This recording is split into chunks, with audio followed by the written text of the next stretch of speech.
여러분 안녕하십니까? 이어서 광주 MBC 뉴스데스크입니다. 새 정부 출범마다 우리 지역 인사들의 입각 여부는 큰 관심사입니다. 더욱이 광주 전남을 정치적 기반으로 삼는 더불어민주당이 집권 여당 지위를 회복했다는 점에서 우리 지역 출신 인사들의 약진이 특히 더 기대되는데요.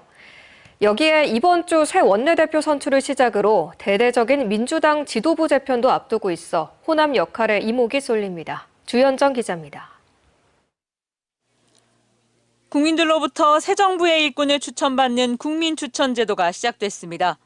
국민에게 충직하고 전문성과 국정 철학에 대한 이해도가 높은 인물을 찾는 이재명 대통령의 인사원칙에 걸맞는 지역 인재 발탁 계기가 될지 관심입니다. 이재명 정부 탄생에 호남이 결정적인 역할을 했고 이 대통령 역시 호남은 민주당의 부모라고 했던 터라 국정운영 파트너로 우리 지역 인물이 기용될 거란 기대감이 어느 때보다 큰 게 사실입니다. 새롭게 시작되는 우리 민주당 정부가 우리 자식 잘 키웠다 이런 생각 들게 만들어 드리겠습니다, 여러분. 당장 지역 국회의원들이 주목받습니다. 그중에서도 대북, 대미안보통인 정치구단 박지원 의원과 국회 행안위원장이자 대선 조직본부장으로 활약한 신정원 의원 등 중진들의 중용론이 언급됩니다.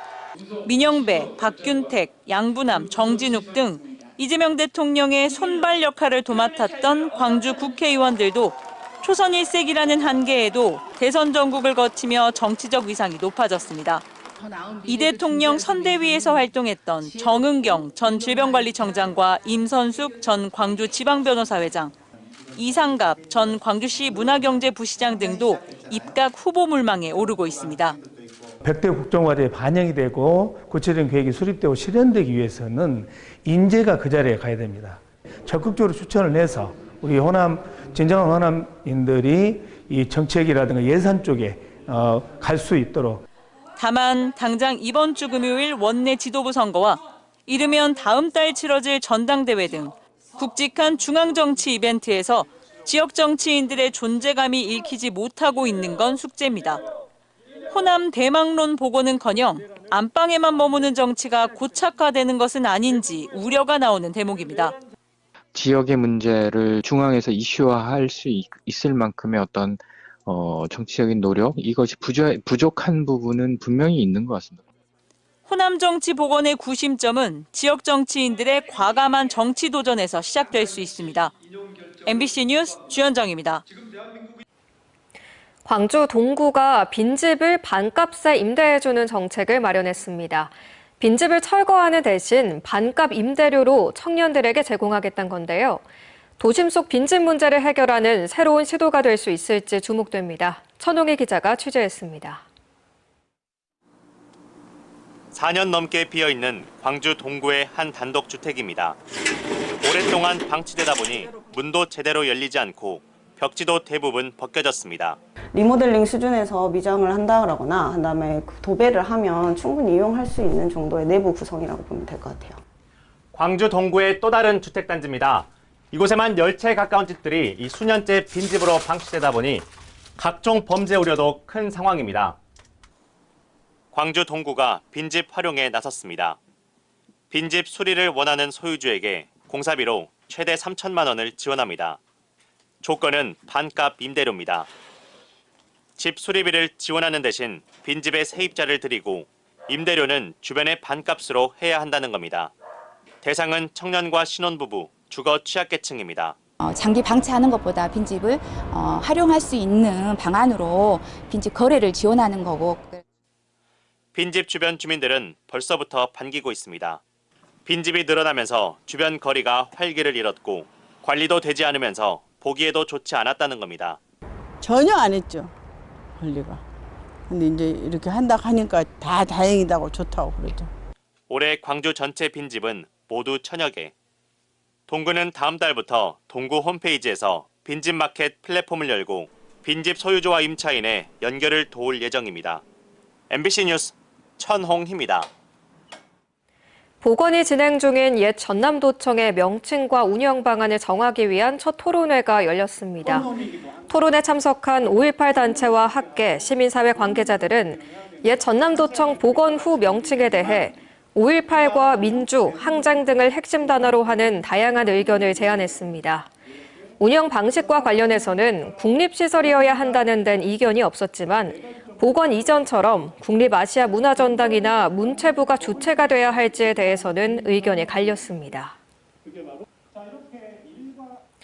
해마다 청년 인구가 광주를 떠나는 암울한 현실을 개선하기 위해 지역사회가 손을 맞잡았습니다. 광주시와 교육기관 또 기업들이 힘을 합쳐 핵심 인재를 양성하고 취업과 창업을 적극적으로 지원해 청년 유출 없는 광주로 만들겠다는 건데요. 자세한 내용 이재원 기자가 전해드립니다. 올해 1, 4분기 광주 지역의 순유출 인구는 4,945명.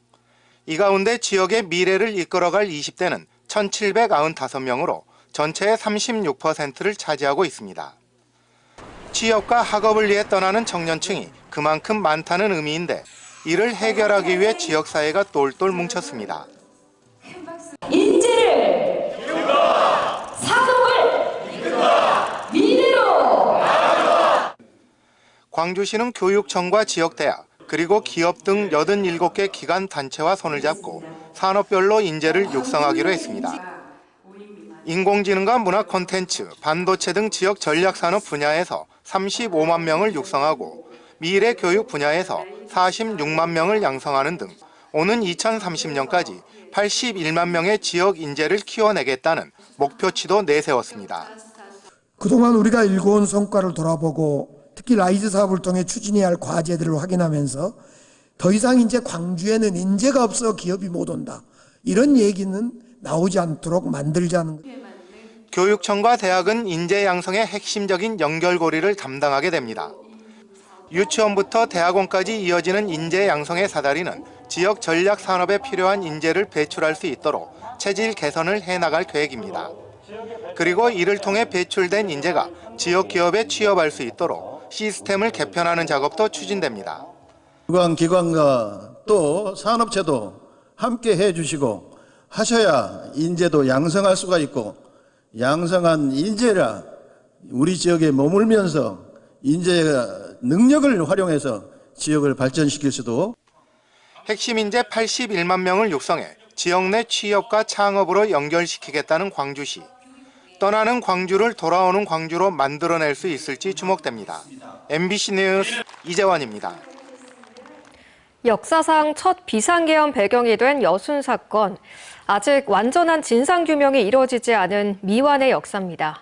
12.3 비상계엄으로 여순 사건에 대한 관심이 높아지면서 역사길을 따라 걷는 다크투어에 시민들의 발길이 이어지고 있습니다. 최왕지 기자입니다.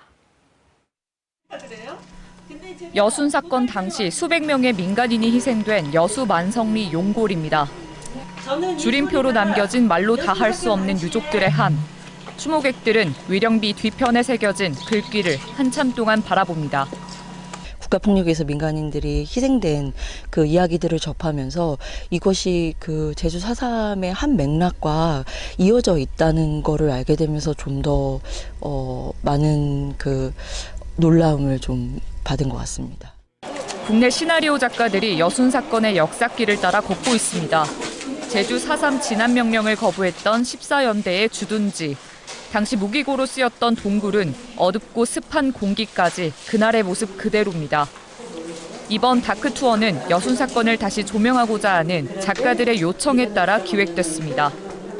이제 작가분들 손에 의해서 이런 이야기들이 나오다 보면 그게 영화가 될 수도 있고 드라마가 될 수도 있어서 특별히 이번에 처음으로 여순 사건 유적지를 이렇게 팸투어를 진행하게 되었습니다. 12.3 비상계엄의 역사상 첫 계엄령인 여순 사건에 대한 관심은 높아지고 있습니다. 실제로 최근 다크투어엔 국내외 방문객들의 발길이 잇따르고 있습니다. 엄청 많아요. 진짜 거의 날마다. 근데 거의 대구 경북에서도 오고 서울 경기. 의외로 이쪽 지역보다 더 멀리 지역의 분들이 오시는데 여순 사건에 대한 높은 관심과는 달리 기념관, 유적지 등 역사 현장은 열악한 실정입니다. 투어 참가자들은 기억의 공간에 대한 체계화가 절실하다고 입을 모읍니다. 이렇게 조그만 빌딩에 한 2평, 3평 그 정도밖에 안 되는 시설에서 기념관이라는 이름을 붙이고 있지라는 생각이 들더라고요. 그래서 굉장히 좀 충격을 받고 상처를 좀 받았어요. 마음이 너무 아프더라고요.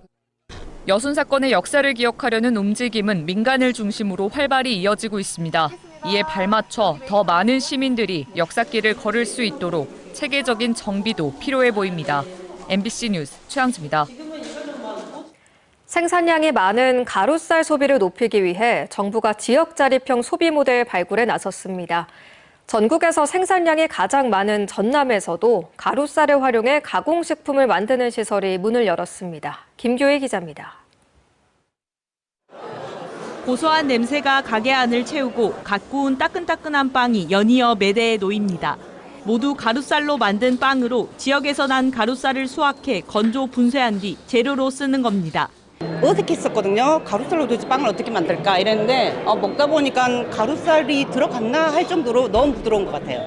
노는 물론 육묘장과 벼 건조시설, 매장이 한데 모여 있어 수확부터 가공, 유통까지 모두 지역에서 이뤄집니다.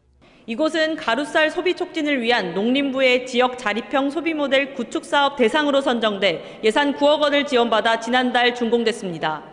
전남의 첫 지역 자립형 소비 모델로 일자리 창출과 관광객 유입 등 지역 경제 활성화에도 긍정적 영향을 줄 것으로 보입니다. 가루쌀을 이렇게 생산하면서 베이커리로 많이 이렇게 발전이 되고 그래서 지역의 젊은 층들이 2030들이 지금 현재 보다시피 지금 일자리를 창출하고 있고 가루쌀은 쌀 수급 안정과 수입 밀가루에 대한 의존도를 낮추기 위해 2년 전부터 정부가 도입해 전량을 사들이고 있는 전략 작물입니다.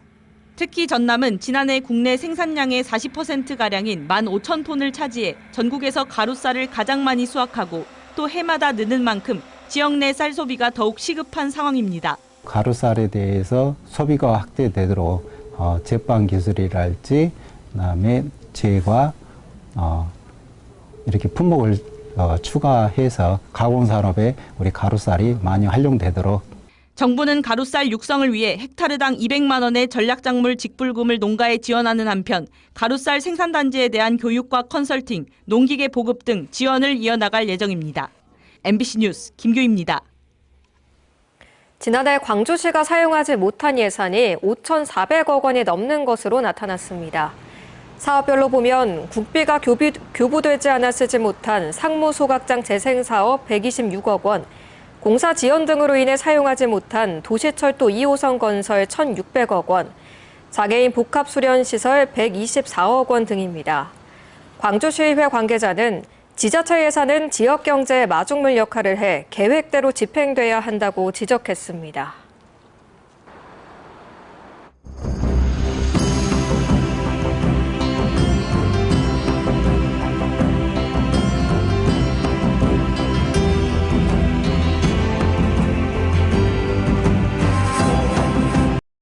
언제 어디서나 내 손 안의 뉴스. 광주 MBC 뉴스 유튜브 구독으로 함께하세요.